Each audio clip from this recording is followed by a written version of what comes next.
ओ hello hello, ये जो गंदगी की है इसे कौन साफ करेगा? तुम्हारे बाप का नौकर।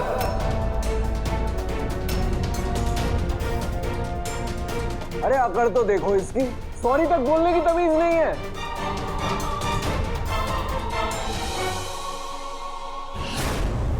ओ हेलो, सुनाई नहीं दे रहा क्या?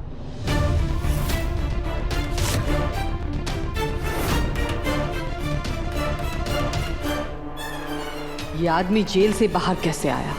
Excuse me, I'll just come back. अरे ऐसे बुत बनकर क्या खड़े हो? मेरे नुकसान की भरपाई कौन करेगा? तो कौड़ी के डिलीवरी बॉय।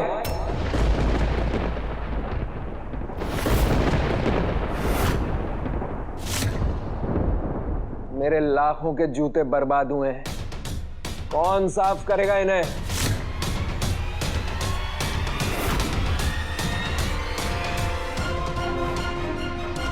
सुनाई दे रहा है कि नहीं? हाँ, साफ करो।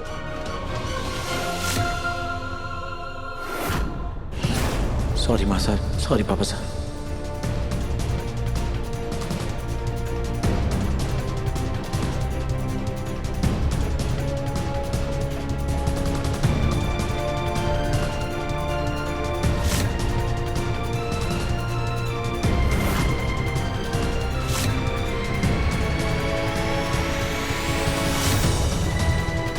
दिल खुश हो गया। पब्लिक में बेइज्जत करने का मजा ही कुछ और है।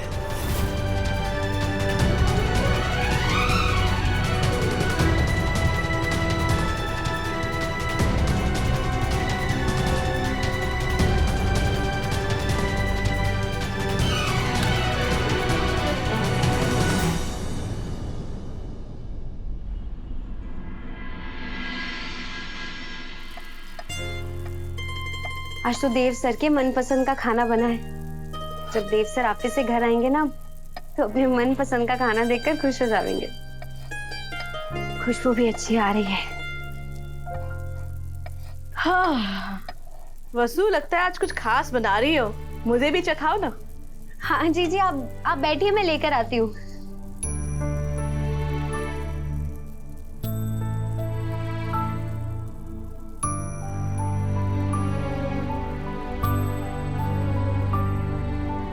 ये लीजिए दीदी।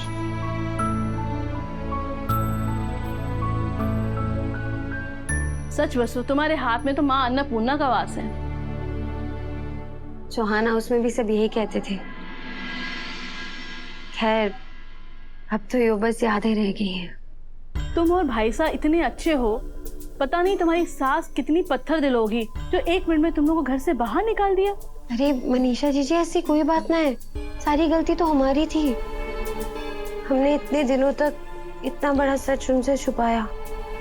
चलो माना कि तुमने एक गलती की, लेकिन घर से निकालना, क्या इससे शादी का सच बदल जाएगा?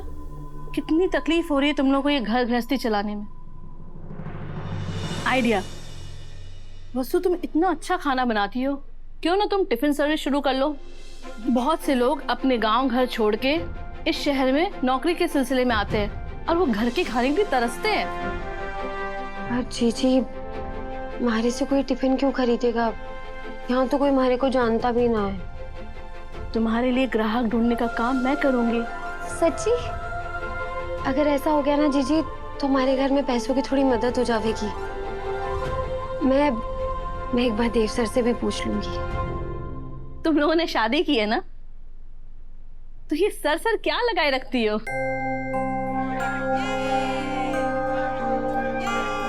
बाहर इतना शोर।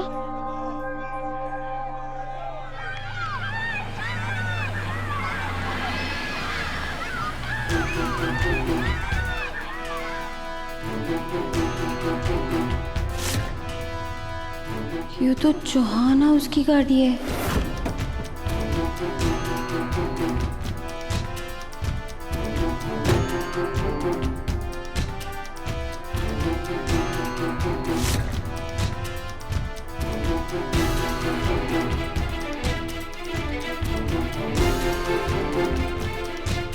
खुश रहो बेटा।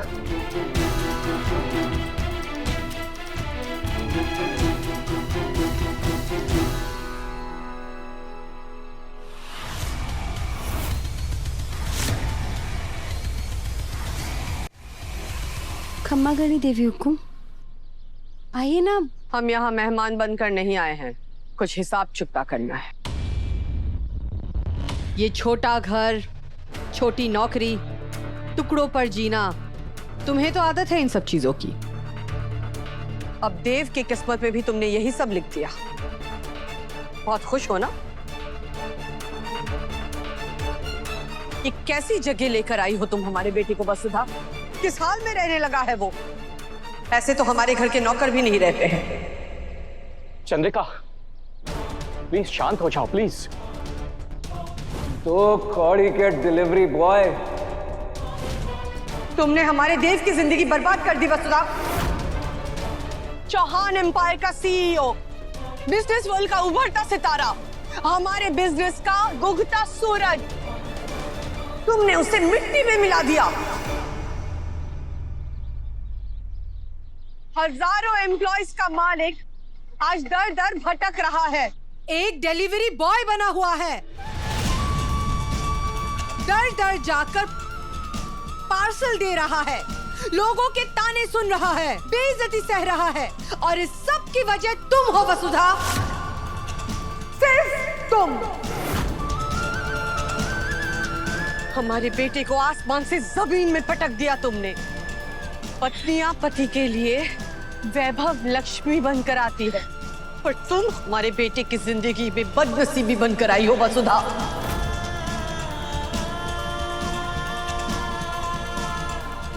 माफ कीजिए देवी हुकुम, समझ के ये हमारे को ना पता था कि। पर हमें पता था, हमें पता था कि देव की आंखों में तुम्हारे मोह की पट्टी बंधी हुई है।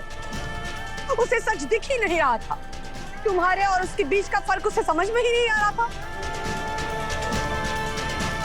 तुमने पाप किया है वसुधा, हमारे सीधे साधे बेटे को अपनी मक्कारी में फंसाने का पाप, हमारे घर के चिराग को छीनने का पाप, और सबसे बड़ा एक माँ से उसके बेटे को छीनने का पाप किया है तुमने।